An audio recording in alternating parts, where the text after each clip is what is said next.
The Cylons, you know, we've all had nightmares about Cylons.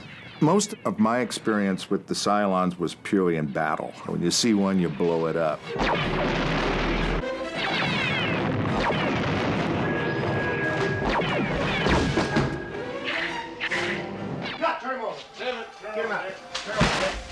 Those uniforms were vacuum-formed. It was plastic, and it was a mirrored plastic. And the only thing they could wear underneath it was a leotard. There wasn't much room for anything else. They were wrapped in the plastic, you know. They made a lot of noise walking around, too. Of course, the Cylons were a wonderful conceit, you know, to have these robotic characters and mirrored. But the problem was, of course, you could always see the camera reflected back. So I had to be so careful of how you lit them and where we put the camera and how we blacked out the camera so you didn't see the reflections. But I don't think it was any easier to shoot them than it was to live in one of those suits. Those Cylons uniforms were not comfortable to be in. Many times we had to stop shooting so that people could take those darn helmets off and breathe. Their biggest complaint was getting in and out of that Cylon costume. It seemed like somebody always had to pee in those suits, you know, and they couldn't get out of anything, and they were hot. They had to be in those extraordinarily hot outfits, so they had to drink a lot of water in order to compensate for the heat, which is why every 5 seconds they were having to run to the bathroom. It would take them forever to get out of those costumes. But they were all stuntmen. Yeah, they had to be because of the pyrotechnics that they were wearing. 3, 4, 5.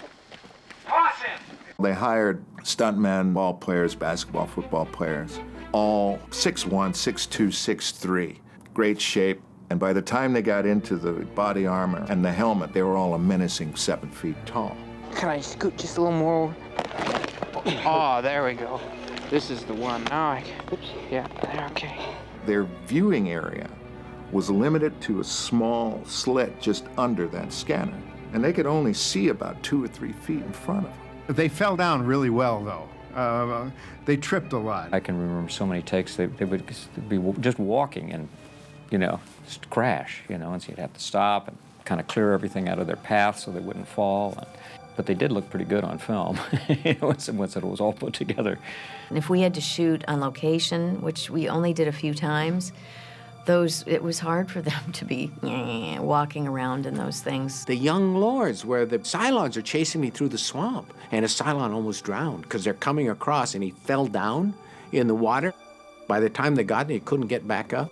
And we had that whole shootout and that run and that escape. And they're up on the parapet, and they're coming down the stairs. And of course, they had just that little slit so they couldn't see. So you'd hear them talking, how many steps? But they're coming down, and the lead Cylon trips. And his dominoes, they go boom, boom, boom. Of course, they could have broken bones. We're laughing so hard. Chris and Ivy can't even say cut. These guys would walk along in a phalanx, you know, like about 4 across and about 6 or 8 deep, but they couldn't see doodly. So if you stuck your foot out and you tripped one, they'd all go down, man, like a house of cards. One time, one fell over, hit the next Cylon, knocked him over, hit the next Cylon, and we had a whole row of Cylons go tumbling down on the ground. A couple of times, if they had to round a corner, they would smack into the corner and fall down without ever having been shot. We'd have to start it over again. But they were sometimes pretty hilarious. When they explode, they kind of do this and then plop down. And we ran out of uniforms. We killed off so many of them. I can't even tell you how many we did. Finally, one of the UPMs came to me and said, "We're out of money, we can't kill any more Cylons." We then would take a piece of one Cylon and a piece of another Cylon and make a new Cylon out of it. Joe Goss, I think, was our special effects man, and he just blew the devil out of all of them.